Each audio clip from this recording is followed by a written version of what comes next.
Hello friends, welcome to my YouTube channel English Content Hub.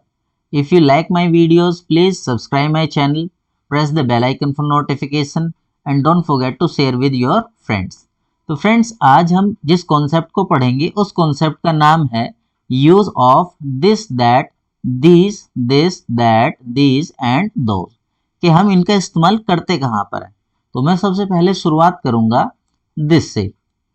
This का हम कहाँ पर इस्तेमाल करते हैं? दिस का हिंदी में मीनिंग होता है यह या फिर इस। इन दोनों शब्दों के लिए मतलब यह और इसके लिए हम इंग्लिश में दिस का इस्तेमाल करते हैं। दिस का इस्तेमाल हमेशा हम एक सिंगुलर नाउन के लिए ही यूज करेंगे। सिंगुलर नाउन का मतलब क्या है कि या तो वो एक आदमी होगा या फिर एक वो वस्तु होगी, कुछ भी हो सकता है। मतलब कि एक सिंगल नाउन के लिए हम दिस का यूज करेंगे। ठीक है, अब यहां पर क्या लिखा हुआ है? दीज। यहां पर क्या लिखा? दीज। तो दीज का हिंदी में क्या मीनिंग है? या तो हम उसको ये बोल सकते हैं या फिर इन। तो ये क्या होगा कि ये जो शब्द है ये बहुत सारे लोगों को बताता है। ठीक है, इन भी बहुत सारे लोगों को बताता है। मतलब यहां पर ये है कि दीज का इस्तेमाल हम करेंगे प्लूरल नाउन्स के लिए। यहां पर देखिए क्या है, दिस का इस्तेमाल करेंगे हम एक सिंगुलर नाउन के लिए और दीज का इस्तेमाल हम करेंगे प्लूरल नाउन के लिए। मतलब एक से ज्यादा अगर लोग हैं, वस्तु हैं या फिर कुछ भी, कोई भी नाउन अगर एक से ज्यादा है तो हम क्या करेंगे? दीज का इस्तेमाल करेंगे, और अगर एक है तो दिस का इस्तेमाल करेंगे। अब आपको समझना क्या है, अगर वो वस्तु या फिर व्यक्ति नजदीक है, निकटता बताने के लिए तो हम क्या करते हैं? दिस और दीज का इस्तेमाल करते हैं, और दूरी बताने के लिए दैट या फिर दोज का इस्तेमाल करते हैं। वो मैं आगे बताऊंगा, अभी वीडियो में थोड़ा आगे बताऊंगा। तो अभी आपको क्या समझ में आया है कि दिस का इस्तेमाल हम कहां पर करते हैं? अगर कोई हमारे निकट वस्तु है, ठीक है, या फिर कोई व्यक्ति भी हो सकता है, निकटता बताने के लिए हम किसका इस्तेमाल करते हैं? दिस या फिर दीज का इस्तेमाल करते हैं। दिस का कहां पर करते हैं? जहां पर एक सिंगुलर नाउन हो, और दिस का इस्तेमाल करते हैं जहां पर एक से ज्यादा नाउन हो। ठीक है, तो देखिए मैंने यहाँ पे क्या किया है कि कुछ एग्जाम्पल लिखे हैं। अब हम क्या करेंगे? इनको ट्रांसलेट करेंगे, मतलब इनको बनाएंगे और दिस और दीज का इस्तेमाल सीखेंगे। देखिए जैसे कि यहाँ पर क्या लिखा हुआ है, यह। तो यह के लिए मैंने ऊपर क्या लिखा हुआ था कि यह को हम इंग्लिश में दिस लिखते हैं। ठीक है, तो अब हमें अगर इस सेंटेंस को ट्रांसलेट करना है तो ये सेंटेंस क्या ट्रांसलेट होगा? यह एक कुर्सी है, तो यह के लिए क्या इस्तेमाल करेंगे हम? दिस। सिंगुलर ये दिस क्या है?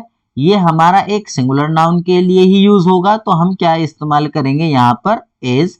क्योंकि हमारा सिंगुलर है तो सिंगुलर के साथ इज का इस्तेमाल करते हैं। दिस इज क्या है? वो एक कुर्सी। This is a chair. ठीक है, दिस इज अ चेयर। अब यहां पर क्या है कि हमने दिस का इस्तेमाल किया है, और चेयर कितनी है? एक। मतलब सिंगुलर नाउन है ना ये, तो सिंगुलर नाउन के लिए हम दिस का ही इस्तेमाल करेंगे। तो ये क्या है? इसकी तरफ हमने इशारा किया, कुर्सी की तरफ। तो हम इशारा करने के लिए, और इशारा किसके लिए? जो हमारे नजदीक हो, वो वस्तु जो हमारे नजदीक है और वो वस्तु एक ही है, तो हम क्या करेंगे? दिस का इस्तेमाल करेंगे। और अगर वो वस्तु एक से ज्यादा है तो हम किसका इस्तेमाल करेंगे या फिर करते हैं? वो हम आगे एग्जाम्पल में मैं बताऊंगा आपको। देखिए यहाँ पर क्या लिखा हुआ है, यह सतीश है। ठीक है, तो अब आपको पता है कि यह के लिए मैंने क्या बताया है? दिस। ठीक है, सतीश है तो दिस इज। प्रेजेंट का सेंटेंस है तो हम इज का ही इस्तेमाल करेंगे। इज क्यों आ रहा है? क्योंकि इसमें कोई काम नहीं है, ये बी वर्ब है। This is Satish. This is Satish. ठीक है, दिस इज सतीश। तो यहां पर ये दिस का इस्तेमाल क्यों हुआ है? क्योंकि सतीश हमारे पास ही खड़ा हुआ है, और उसको हम क्या करते हैं? इशारा करके बताते हैं कि यह सतीश है। यह जो है मतलब ये दिस शब्द ऐसा है जो इशारा के लिए बताया जाता है, और इशारा किसके लिए?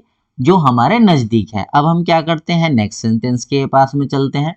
ये हमने क्या किया है? दिस के दो एग्जाम्पल बनाए हैं। अब हम क्या करते हैं? दीज का इस्तेमाल करते हैं। देखिए ये कुर्सियां हैं, ये कुर्सियां हैं, तो ये के देखिए यहाँ पर क्या है, ये कुर्सियां हैं बहुत ज्यादा है, ठीक है। और एक से ज्यादा अगर कुर्सियां रखी हुई हैं तो हम उनको क्या करेंगे, इशारा करके बताना अगर चाहते हैं तो उसके लिए हमें, जब एक से ज्यादा नाउन है, देखिए यहाँ पर कुर्सियां एक से ज्यादा है तो हमें क्या करना है, वहां पर दीज का इस्तेमाल करना है। तो ये कुर्सियां हैं दीज, अब कुर्सियां ज्यादा हैं तो हम क्या करेंगे, आर का इस्तेमाल करेंगे। अब वो है क्या, these are chairs, these are chairs. अब देखिए अब हम क्या करते हैं, देखिए इसमें क्या है, ये दीज का इस्तेमाल क्यों हुआ है, क्योंकि यहाँ पर क्या है, चेयर्स, एक से ज्यादा वस्तु की तरफ इशारा अगर हमें करके कोई बात बतानी है तो वहां पर हम किसका इस्तेमाल करेंगे, दीज का इस्तेमाल करेंगे, ठीक है। अब हम चलते हैं अपने नेक्स्ट सेंटेंस की तरफ। यह किताब बहुत रोचक है। देखिए किताब, यहाँ पर यह किताब, अब आपको क्या समझना है, देखिए यहाँ पर यह शब्द था, ठीक है, इसके साथ कोई तुरंत ही इसके साथ, जैसे कि यहाँ पर यह के साथ तुरंत एक नाउन है, पर यहाँ पर यह के साथ में तुरंत नाउन नहीं थी, वो कहाँ थी, काफी दूर थी, है ना। यह और नाउन में काफी गैप था। तो हम अलग अलग तरह से, जैसे जैसे भी हम यह का इस्तेमाल या फिर दिस का इस्तेमाल करते हैं, मैंने वो सारे एग्जाम्पल लिए हैं। तो यह के साथ तुरंत ही अगर कोई नाउन आ जाए तो हम क्या करेंगे, तो यह किताब बहुत रोचक है, तो हम क्या लिखेंगे, यह के लिए हम लिखते हैं दिस, और किताब के लिए क्या लिखेंगे, बुक। अब आप मुझे ये बताइए कि वो बुक किताब एक है या एक से ज्यादा, तो आप कहेंगे कि एक ही है, ठीक है।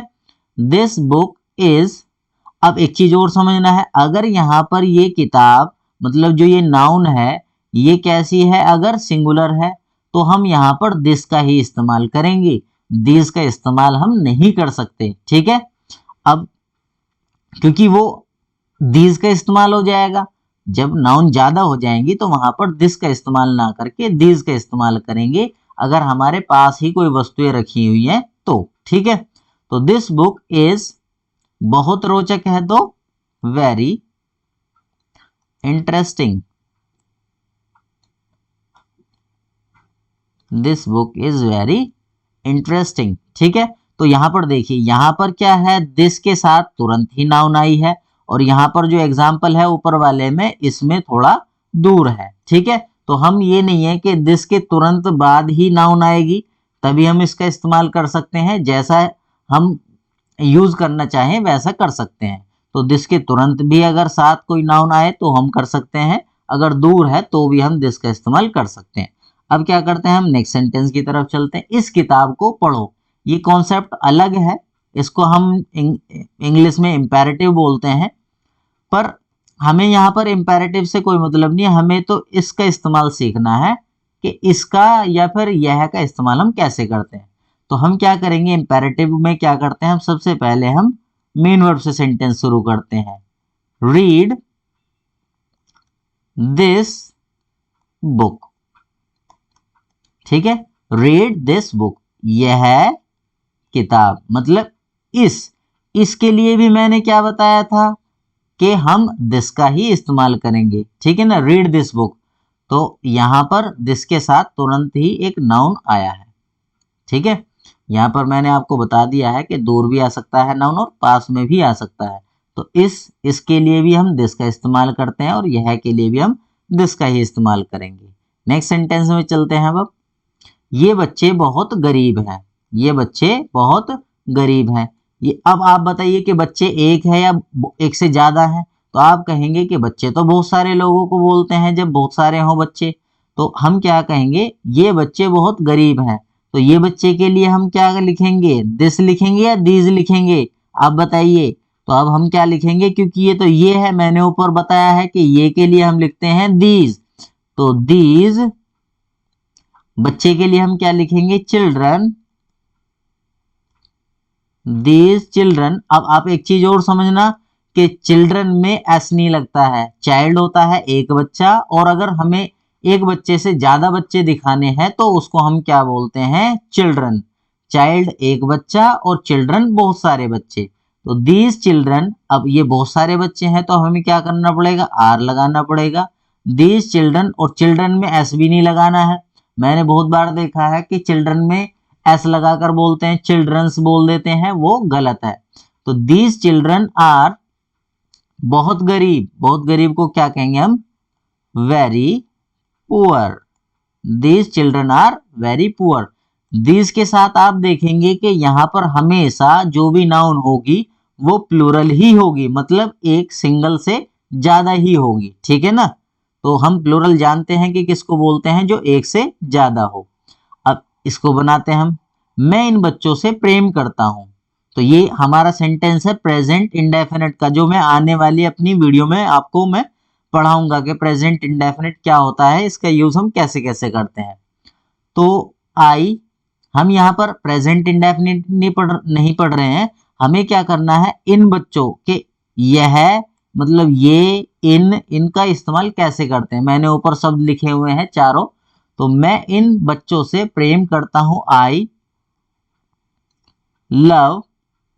इन बच्चों के लिए क्या आएगा, इन जो है ये क्या है, एक से ज्यादा है, जो बच्चे हैं वो एक से ज्यादा है। तो हम क्या करेंगे, आई लव दीज, क्योंकि दीज एक ऐसा शब्द है जो सिंगुलर के लिए यूज नहीं होगा, हमेशा प्लूरल के लिए ही यूज होगा। तो I love these children, I love these children, ठीक है। तो मुझे उम्मीद है आपको यहां तक अभी तक समझ में आ चुका होगा। अब हम क्या करते हैं, अब हम एक नोट वाला पॉइंट पढ़ते हैं, ठीक है, जिसमें मैंने देखा है कि कुछ लोग कंफ्यूज हो जाते हैं। तो इसमें कंफ्यूजन वाला कोई बात नहीं है, आज मैं इस कंफ्यूजन को मैं बिल्कुल क्लियर करने वाला हूं मैं। तो देखिए यहाँ पर this, that, these and those का प्रयोग तब किया जाता है जब किसी व्यक्ति, कोई भी व्यक्ति हो या वस्तु हो, ठीक है, उसकी तरफ हमें क्या करना है, इशारा करते हुए उसे दर्शाना हो। तो ठीक है, जैसे देखिए मैंने एग्जाम्पल लिखा है, वह अजय है, वह अजय है। तो आप क्या जानते हैं या फिर आप क्या सोचते हैं कि कहीं पर भी अगर वह आ जाएगा तो वह की इंग्लिश तो ही हो जाएगी। तो आप क्या करेंगे, देखिए अगर वह अजय है तो आप क्या करेंगे, उसको ही इज अजय लिख देंगे, ठीक है, ही इज अजय। तो लेकिन ये गलत नहीं है, पर आज मैं इसका एक दूसरा भी पहलू आपको बताने वाला हूं, वह अजय है। तो इसका अनुवाद क्या कर देंगे, आप उसको लिख देंगे ही इज अजय। ये बिल्कुल भी गलत नहीं है, पर इसको अगर हम यह बोल दें, ये वाली बात बोल दें, ही इज अजय के बजाय दैट इज अजय बोल दे, तो क्या होगा, तो ये दोनों ही बिल्कुल करेक्ट है, दोनों ही बिल्कुल करेक्ट हैं। लेकिन इसमें बात समझने वाली क्या है, लेकिन दैट इज अजय कब सही होगा, तभी होगा, है ना। दैट इज अजय सही कब है, ये जब सही होगा जब अजय की ओर इशारा करते हुए उसे दर्शाना है। मतलब अगर हमने इशारा किया है तो क्या सही होगा, दैट इज अजय, ठीक है ना, दैट इज अजय। अगर हम अजय की तरफ इशारा करते हुए बताना चाहते हैं तो हमें बोलना पड़ेगा दैट इज अजय। और अगर हम अजय के बारे में परिचय देना चाहते हैं तो हम क्या कहेंगे, ही इज अजय। इसी प्रकार वे लड़के का अनुवाद, देखिए यहाँ पर वे के लिए हम क्या बोलते हैं, वे को हम क्या लिखते हैं इंग्लिश में, दे भी बोलते हैं, ठीक है ना। आपने जरूर पढ़ा होगा कि हम वे को दे बोलते हैं इंग्लिश में। तो हम क्या कर देंगे इसका अनुवाद, वे लड़के हैं का अनुवाद दोज आर बॉयज। ये जो है दोज आर बॉयज को हम क्या लिख सकते हैं, दे आर बॉयज भी लिख सकते हैं हम। पर ये कब सही होगा, जब हम उनकी तरफ इशारा ना कर रहे हो। और दोज आर बॉयज कब सही होगा, तभी सही होगा जब लड़कों की ओर इशारा करते हुए उन्हें दर्शाना है। तो मुझे उम्मीद है कि आप समझ चुके होंगे कि इशारा करेंगे तो हमें दैट या दोज का इस्तेमाल करना होगा, ठीक है। और अगर इशारा नहीं कर रहे हैं तो हम दे, है ना, दे या फिर ही का भी इस्तेमाल कर सकते हैं। तो अब मैंने क्या किया है, नीचे आपको इसमें थोड़ा सा मैंने समझाया है। अब मैंने यहाँ पे क्या किया है, वह मतलब दैट और दोज का भी इस्तेमाल मैंने नीचे लिखा हुआ है कि कहाँ पर करते हैं।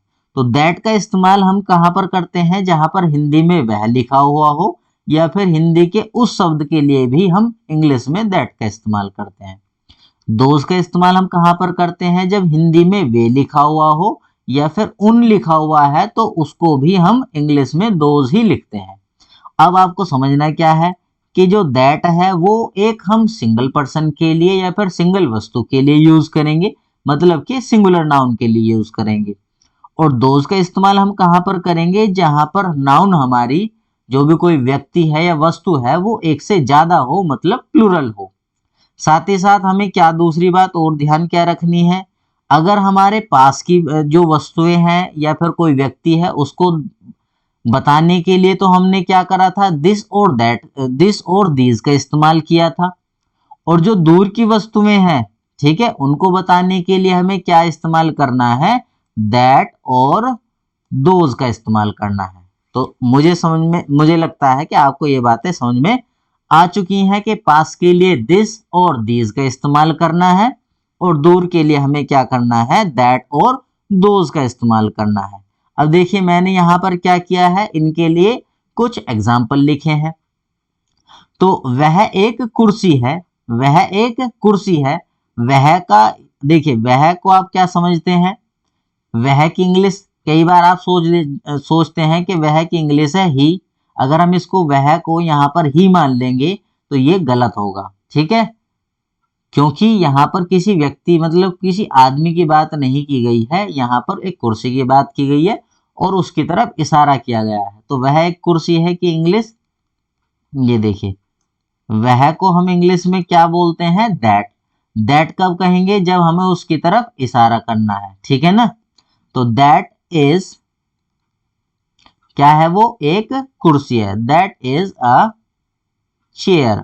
देखिए मैंने सेंटेंस जो है बिल्कुल सेम लिए हैं। ये सेम लेने का मेरे कारण है ताकि अगर आप बाद में इसको थोड़ा सा कंपैरिजन करना चाहें कि दिस का इस्तेमाल हम किस तरह से कर रहे थे और दैट का हमने यहाँ पर किस तरह से इस्तेमाल किया है, तो उसमें आपको थोड़ी सी हेल्प मिल जाएगी। देखिए वे कुर्सियां हैं, वे को मैंने क्या बताया था कि वे के लिए हम क्या इस्तेमाल करते हैं? दोज का इस्तेमाल करते हैं। Those are chairs, those are chairs, ठीक है। अब यहां पर देखिए वह के लिए हम क्या इस्तेमाल करते हैं? देखिए अब मैं क्या करता हूं, आपको इसको थोड़ा सा दो सेंटेंस बना के बताऊंगा मैं। वह गौरव है, वह के लिए हम क्या करते हैं? ही का इस्तेमाल करते हैं। He is Gaurav, he is Gaurav. और दूसरा क्या है? वह गौरव है, दूसरा बनेगा दैट इज गौरव। तो क्या आपको क्या समझ में आया? मैंने इसके बारे में अभी जो नोट वाला पॉइंट बताया था उसमें मैंने आपको बताया कि ही इज गौरव ये भी सही है और दैट इज गौरव ये भी सही है। ये कब सही है? जब हमें गौरव की तरफ इशारा करके बताना है। और ये तब सही है जब हमें गौरव की तरफ इशारा नहीं करना है, बस केवल उसका इंट्रोडक्शन देना है, ठीक है। अब हम चलते हैं अपने नेक्स्ट सेंटेंस की तरफ। वह किताब बहुत रोचक है। वह के लिए हम क्या इस्तेमाल करते हैं? दैट। तो हम क्या लिखेंगे? दैट बुक, प्रेजेंट का सेंटेंस है तो हम इसका इस्तेमाल करें, that book is very interesting, ठीक है। That book is very interesting, उस किताब को पढ़ो, ठीक है। अगर आपको जो है किसी सेंटेंस में कोई भी प्रॉब्लम है तो आप उसको जरूर मेरे से कमेंट करना कि इसको कैसे बनाएंगे, या फिर कोई भी आपका अगर क्वेरी है तो उसको आप जरूर पूछना, ठीक है। उस किताब को पढ़ो, तो ये भी इंपेरेटिव सेंटेंस है तो इसको हम कैसे बनाएंगे? रीड। देखिए जो ऊपर मैंने सेंटेंस बनाया था तो उसमें लिखा था रीड दिस बुक। अगर किताब थोड़ा दूर है तो हम क्या कहेंगे? उसकी तरफ इशारा जब कहेंगे तो उस किताब को कहेंगे रीड दैट बुक। पास के लिए तो दिस और दूर के लिए दैट, तो क्या हो जाएगा? Read that book. वे बच्चे बहुत गरीब हैं। वे बच्चे, देखिए अगर बच्चे पास में हैं तो दीज चिल्ड्रन, और अगर बच्चे दूर हैं तो क्या हो जाएगा? Those children are very poor, है ना। Those children are very, those children are, देखिए यहां पर क्या है, ये थोड़ा जो है ना इसमें मतलब लिखने में थोड़ा सा भी मेरी प्रैक्टिस उतनी नहीं है, तो आप समझ जाना। ये यहाँ पर जो है ये आर जैसा लग रहा है पर ये एस ही है, ठीक है ना। Those children are very poor, तो यहाँ पर हमने क्या किया है, दोज का इस्तेमाल किया है। अब हम क्या करते हैं, अपना आज का लास्ट सेंटेंस बनाते हैं। मैं उन बच्चों से प्रेम करता हूं। आई प्रेजेंट इंडेफिनिट है, आई लव, उन बच्चों से उनके लिए मैंने बताया है, आई लव दोज, ठीक है ना। ये देखिए यहां पर वे के लिए भी मैं दोज का इस्तेमाल करूंगा, ठीक है ना। और ये उन शब्द के लिए भी मुझे क्या करना पड़ेगा, दोज का इस्तेमाल। तो वे और उन, ये दोनों जो शब्द हैं इनों के लिए मुझे दोज का इस्तेमाल करना पड़ेगा। आई लव दोज चिल्ड्रन, ठीक है। मैं उन बच्चों से प्रेम करता हूं। तो मुझे लगता है कि आपको ये कॉन्सेप्ट पूरी तरह से समझ में आ चुका होगा, जो मैंने दिस दैट दीज दोज का आपको कॉन्सेप्ट समझाया है। तो that's all for today, we will meet in the next video, till then bye bye.